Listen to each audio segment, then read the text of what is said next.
Hello everybody and welcome back to World of Tanks, and today I've got for you a tank review on the Chieftain T95. Now before everyone's like, what? You're playing in tier 8, it's not a Chieftain. It is the Chieftain. For those of you who don't know, there is a second Chieftain T95 in the game, and it is a tier 8 British medium tank. And the reason you probably haven't heard a lot about it is because it's not very good.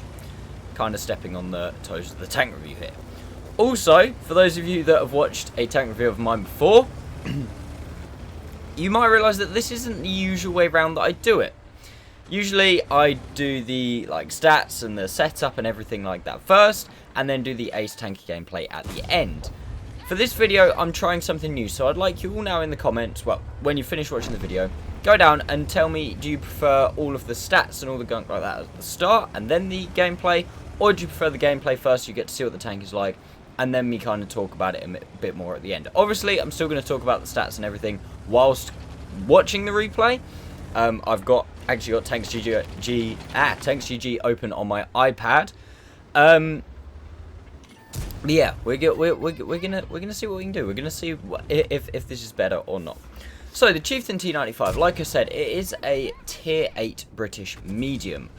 It is a reward tank that I believe its original use was as a tier 8 Clan Wars reward vehicle, and when it was first given out, this thing's actually been buffed since then, and it's still not great.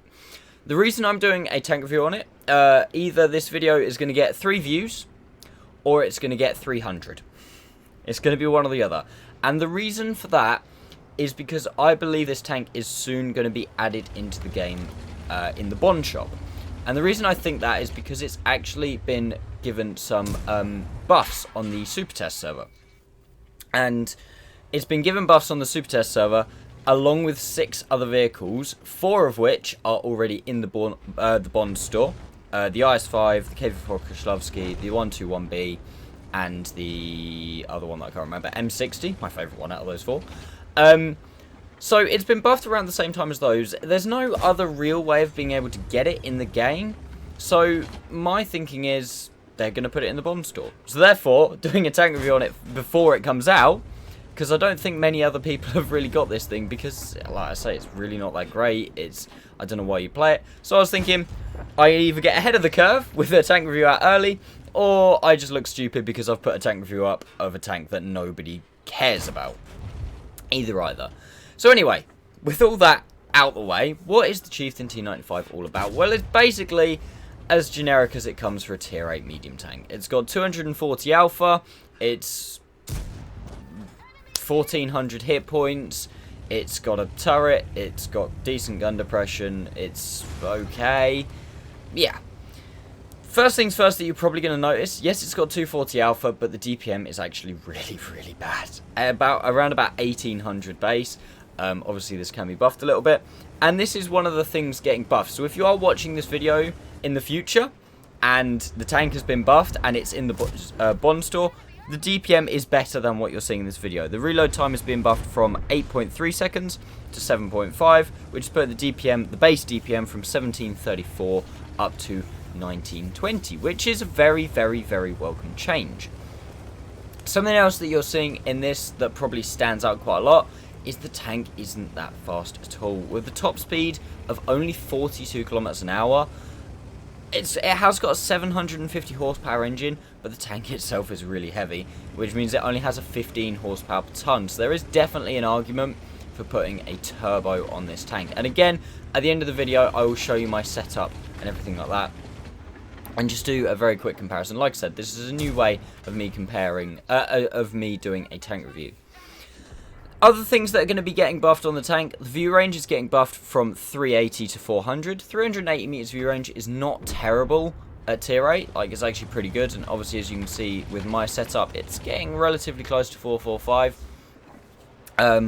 So going up to that, and it is getting an engine power buff as well, which obviously will be nice, taking it up to 850 horsepower, 100 horsepower buff, taking the horsepower per ton up to 17 over 15.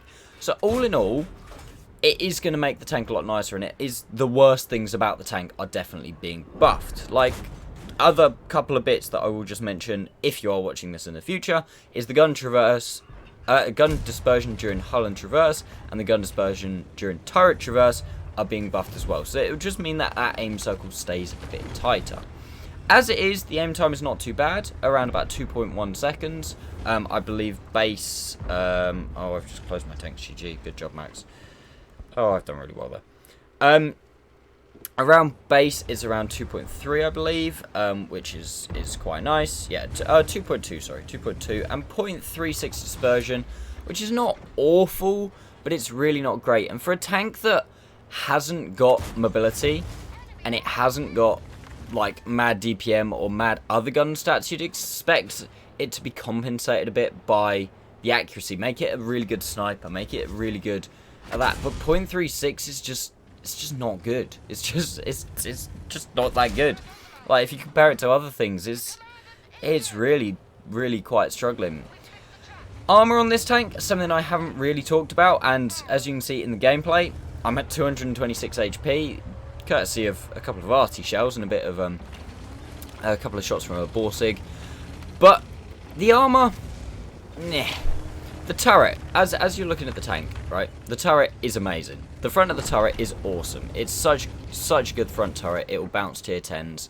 It's about, I think it's 254 millimeters thick, something like that. 254. However, I'm sure you're all noticing something glaringly obvious that's poking out of the top. The cupola is just absolutely huge. And even tanks that don't have amazing accuracy, if they're anywhere close to you, you're losing health all the time to people just shooting that cupola. That obviously also means, as you can see from me now, my commander is knocked out. You do lose your commander quite a lot as well.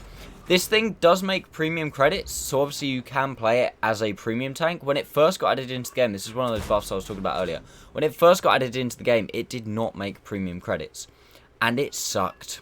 I mean, I didn't have it back then, but playing the tank now, I can tell you, play something like the T94-100, play pretty much anything else at tier 8 feels better than it.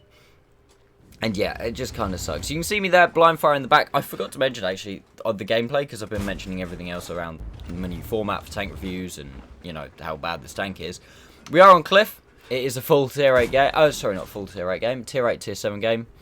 And I'm blind firing at the back of the map. So, yeah. And that's because I'm trying to get some shells to disappear. You kind of see me firing. If the shell explodes, like there, you quite easily saw the shell explode.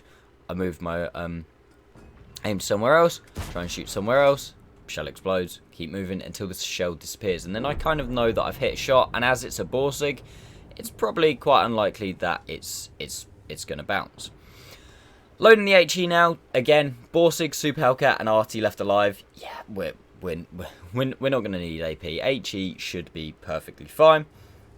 Penetration on this gun is something I haven't actually mentioned, and all the Borsig's on full health, and obviously the HE shell goes low, hits his tracks, and only do 94 damage. They just sum me up. If you've watched my last couple of streams, I've been really trying to get an ace in this thing so I can do a tank review on it, and I think I just squeezed one this game. Penetration on the standard rounds, 202, pretty average. Penetration on the premium rounds is only 238, which is actually really not that good, and is something that I wish they'd have buffed slightly as well. This tank kind of, you feel like you're making a lot of compromises for advantages that just aren't really there. This HE round, that one goes in, 210, finishing off the GW Panther, which is quite nice. But like I say, I feel like you're losing your mobility. It's an okay gun, but you haven't got great DPM, you haven't got great accuracy, the pen isn't great, there's nothing special about it. And, again, another HE shell that doesn't go in. Fortunately, I just decided to go pretty much ham here. I was like, right, I want this ace. Ram the Super Hellcat, he bounced off me with APCR as well. Like I said, the armor is half decent, the hull armor as well, 85 on the upper plate is alright. It's quite well sloped and quite well angled, because it's similar to a Chieftain hull, but obviously not amazing. Go for the blind fire on the RT in the obvious positions, and over there, I think Zal then said to me, no, he's behind the rock. Aiming up, and there he is, spotted. Aim, aim, aim. We high roll, but unfortunately not by enough. And Artie finishes him off. So like I say, my opinion of this tank overall is it's very much... You're making so many compromises. You haven't got great mobility because arguably you've got the armor. But then you haven't really got the armor because you've got that huge cupola. Like, if it didn't have the cupola, if the cupola was taken off the top, this thing could play like an absolute hold-down beast. And that would be its thing. It would be one of the best hold-down tanks at tier 8. It would be great. The gun wouldn't be that great. The mobility wouldn't be that great. But it makes up for it by having average of both of those for good armor. But no, you put the cupola on top, it kind of takes the armor out, so the armor's then average. Like, obviously, long range, if something does hit the front of your turret, you can bounce it. It's not terrible. The gun, you feel like you're compromising a bit on the armor, you're compromising a bit on the fact that it's not very mobile. Well, surely it's going to have a good gun. But then, it's got 240, which is instantly very average, not great. Penetration, it's on the low side. Aim time, good. Dispersion's pretty good. Accuracy, eh. So it's then like, well, the gun's average, so it doesn't really make up for everything. And then you go, well, if the gun's average, the armor's average, why has it not got good mobility? And it's just, there's so many, it feels like it should be a very complete tank, because it's not awful at anything, really. It's not like it's crazily slow, or the gun is crazy bad, or the armor is crazy bad. It's just, all of them are so average, it's got nothing that stands out, and it just, ugh, it just sucks. So, as this is my new tank review style, let's go jump into Tanks GG. We'll go over the statistics of the vehicle. This was an ace tanker. I'm not going to show you the post-game stats for this particular game.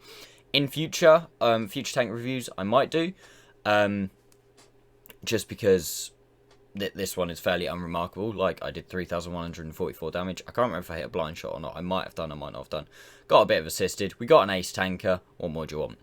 But we'll go over into Tanks GG, and I'll just show you quickly how this thing compares to others, and then we'll hop into the garage and go over my setup of the vehicle. Right, so we'll do a quick comparison. Like I've said throughout the video, I've been trying to revert back to the stats as best I can, but obviously that doesn't mean anything because I can't really compare it directly to other tanks if I haven't got them in front of me, because I'm crap and can't remember things like that. So, as we can see, Chieftain T95 on the left. I've gone for the Centurion 5-1 in the middle, because it's obviously tier 8 British. When it comes into the Bond store, if then the Centurion 5-1 is on sale, there will be obvious comparisons drawn. Well, which one should I get? Should I get the Chieftain or the Centurion? And then the industry standard T44-100 as just a kind of bog standard tier 8 premium medium tank over on the right. So instantly, DPM massively low. Like I said, this thing, the DPM is getting buffed to 1,920. So it will leapfrog the Centurion 5-1, but will still not be quite as good as the T44-100. Penetration in the middle, not quite as bad as the T44-100. However, I believe the T44-100 actually gets better premium pen. The Centurion, much better premium pen at 258. This thing just, I don't know who thought, yeah, let's give it 238 and it's allowed to meet tier 10s. Like, that just doesn't seem right. I mean, yeah, ugh. I'm pretty sure, well, actually, does it meet tier 10s? I'm questioning myself now, I can't actually remember. I'm pretty sure it does. Will it tell me if I do this? No, it won't. We'll move on from that. Average damage, obviously, I mean, 230, 250, 240. They're all basically the same because RNG's in the game, so it moves up and down. Is a 90mm gun, same as pretty much every other 240 alpha gun at tier 8. It does carry a lot of shells. I mean, that's something it's got going for it. And obviously the shell velocity is quite nice on both the standard and the AP. The APCR shell velocity is lovely, but it has no pen, so, you know. Again, gun handling, same as the Centurions on the dispersions. Actual dispersion, though, like I said, 0.36 just seems so unnecessary. Make it into a sniper, put it at 0.32. It wouldn't ruin the tank. It wouldn't make it crazy OP. Like, with the DPM buff, it does make it slightly better because then at least you can pump more shots out. But as it is at the moment, you miss more shots and you fire slower. Like, why? Just why? Aim time, 2.2, fairly in the middle again. 2.2 is a good aim time. Like, I'm not going to argue that it's a good aim time. And the dispersions, like I said, are getting a buff, so that will kind of help that. It will, once the buffs have come, the aim time, the gun will be a lot nicer. 10 degrees of gun depression, obviously very nice. 20 degrees of elevation, not going to have any issues there, so that's quite nice. But again, gun depression is cool, because usually it means you can use turret armor. But because the cupola is so big, as we'll see in a second, you can't really do that at close range, because things can just shoot your cupola. And then again, completely unnecessary. 50-ton tank, only a 750 horsepower engine. Centurion 5.1, 51 tons, 950 horsepower engine. 8 kilometers an hour, top speed faster. Slower in first. It's just, you look at the mobility and you just go, why? It's not like it's got an OP gun or OP armor to compensate. If anything, the Centurion 5.1's got the better turret and the better hull, as you're going to come on to see. T44-100, better turret, better hull. It's just, it's just why? Why would you do this? Power to weight, so much lower than this, and so much lower than this. Again, it is getting a buff. It's going up to 17, but it's still lower than the Centurion, and the top speed is lower as well. So, yeah, what are you going to do? Armor will come on to in a second, but raw values, just look at the upper plate. Yes, it's angled slightly more, but so much less than this. The turret is the same thickness, this thing hasn't got the cupola. What you going to do? 1400 hit points is quite nice. That is towards the top end of tier 8 mediums. Camo ratings, apparently, completely shocking as well. Something I didn't even consider, because I didn't even consider camo ratings. But, there you go. And the view range, again, 380. It's not bad, and it is being buffed up to 400, which is going to be very nice. But, it's just, it's nothing. It's nothing special. Like, having 400 meters view range at tier 8 isn't going to make it the world's best tank. Give it 420 at tier 8. Then you know, it's set up for spotting. I'll move on to the armor quickly. As you can see, turret, really nice. Like, even all around this part's slightly weak. So if you took the cupola off the top, that's the weak spot. It still wouldn't be OP. Like, the hull, upper plate, like if we go on live, you look at this, hull down. If this thing was hull down and it didn't have that cupola, oh my god, look at it. Look at it, it'd be an absolute beast. Yeah, there is a little bit. Lower plate's obviously weak if you're over for poke, but this is using all 10 of its degrees of gun depression, right? Look how much cupola there still is, and look how weak it is. You can be HE penned by so much through the cupola. Like, I wouldn't recommend if you're facing off against one of these to load HE for the cupola, because if you do hit a dodgy part, you are not going to pen, unless you're in like an EBR or something and you have like 100 HE pen. But it just ruins it. Like, you can't play hull down. It doesn't work. You just absolutely mess up. You also can't side scrape in the thing. Like, you can't really use the hull because you've got like these, what I would say, Ferdinand weak spots at the side, where it's only 114 mil thick and it just opens up a weak point. Even if you try, like I say, to side scrape perfectly, so you hide the hull. Again, if you're coming around a corner that's this way, cupola, huge. Going around a corner that's the other way, it's better. And like, there are parts that you could probably side scrape if you did it perfectly, but I think you could still shoot the side of the cupola, and there are still funky angles like the lower plate and the through the tracks as well into the drive wheel. If you're over angled too much, is not overly great, and you've got this huge area here. The armor's just, on paper it's good, like 254mm at the front, really angled turret, hull, upper hull, really good, but cupola, ugh. Just sucks. Why would you not? Why would you not just play this? Centurion. Oh look. Let's go on live. Really small cupola. Turret is still ridiculously thick in all places. If you use all of your gun depression, same gun depression by the way, 10 degrees, upper plate, still really difficult to get through. And it's just it's more reliable tank. Like if you were to angle slightly as well. Obviously imagine that I'm using the gun depression here. Ignore the fact that I've messed that up greatly. It's just, the Centurion just seems so much nicer. So, yeah. What you gonna do? The buffs will be nice. Like, it will make the tank, I think, bearable. Because at the minute, I only played this tank to get an ace tanker in it. And to ensure that I could make a tank review of it before, hopefully, it comes out into the game in the Bond store and people actually want to watch this video. If it doesn't, this video is going to crash and burn. I doubt that anybody's listening to me right now if this thing doesn't come out in the Bond store. But yeah. Anyway, let's go jump into the game and I'll show you my show you how I set the tank up. So, just quickly covering my setup, guys, because I'm aware that I've been basically ranting on about how trash this video is. Ironically, wasting more time by explaining that. Just quickly on the setup. Obviously, your crew, you're going to have your Centurion Action 10 crew in, or your Comet, or another tank's crew. If you have a standalone crew, then build it as a standard medium tank crew. I'm not going to go through it. Repairs, Brothers in Arms, you know, all the good stuff, built for few range, etc, etc.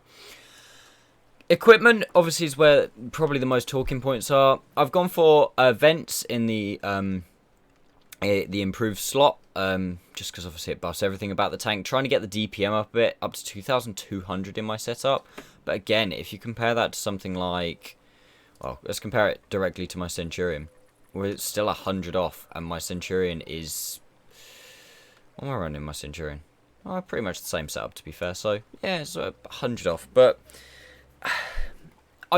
you can run optics if you want. I'd recommend definitely after the buff, if you get this tank after the buff, vents is probably the way forward.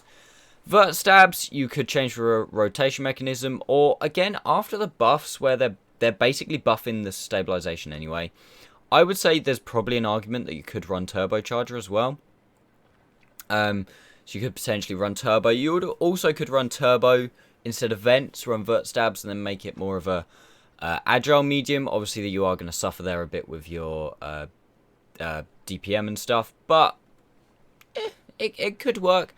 I think right now it has to be rammer, vert stabs, vents, or rammer, vert stabs, turbo if you want to. After the buffs, like I say, rammer I still think is 100% necessary. Even with the buffs, the DPM is not going to be that good. You could go for rotation. You could, instead of vert stabs and vents, or you could go for turbo as well if you wanted. I wouldn't recommend improved aiming, like, even though a lot of people are doing it recently, like on the Brask and things like that. I still think that it's good enough. I know I was moaning about how bad it was. It's not bad. It's just for the style of tank, you would expect better. But fully set up 0.32, honestly, not that bad at all. Like I say, optics, if you want to go for like a really good spotter or something like that. Other than that, I don't think there are many other viable options. I've gone for premium consumable as well. Obviously, if you don't fancy it, everything is going to take a bit of a hit. But I'd recommend, if you've got a really, really good crew and you've got firefighting, premium consumable is definitely worth it. British medium tanks don't catch fire that often, so I would recommend it anyway. And obviously, because this tank does make premium credits, as you see here, I would definitely recommend it. But yeah, at the end of the day, it's entirely up to you. So, I hope you have enjoyed this video, guys. Hopefully the new setup, obviously I'll refine it a bit more. This is just the first time I've done it. So let me know in the comments what do you think of the gameplay coming first, and then the main bulk of the video at the end, like the stats and everything like that. If you don't like it, let me know. Like, don't be like, yeah, it was good, but actually you preferred it the other way around. Obviously, like I say, I will refine it a bit. I'm aware that I was a bit all over the place in some parts. That will just come with doing a couple of these videos and seeing bits that I want to miss out, seeing bits that I don't want to miss out, everything like that. Let me know what you think of the Chieftain T95, whether you think it's a good tank, whether you think it's a bad tank, or anything like that. And other than that, make sure you give the video a like. Please subscribe if you're new to the channel. Make sure you've got notifications turned on. Thank you very much for watching, guys. I'll see you next time.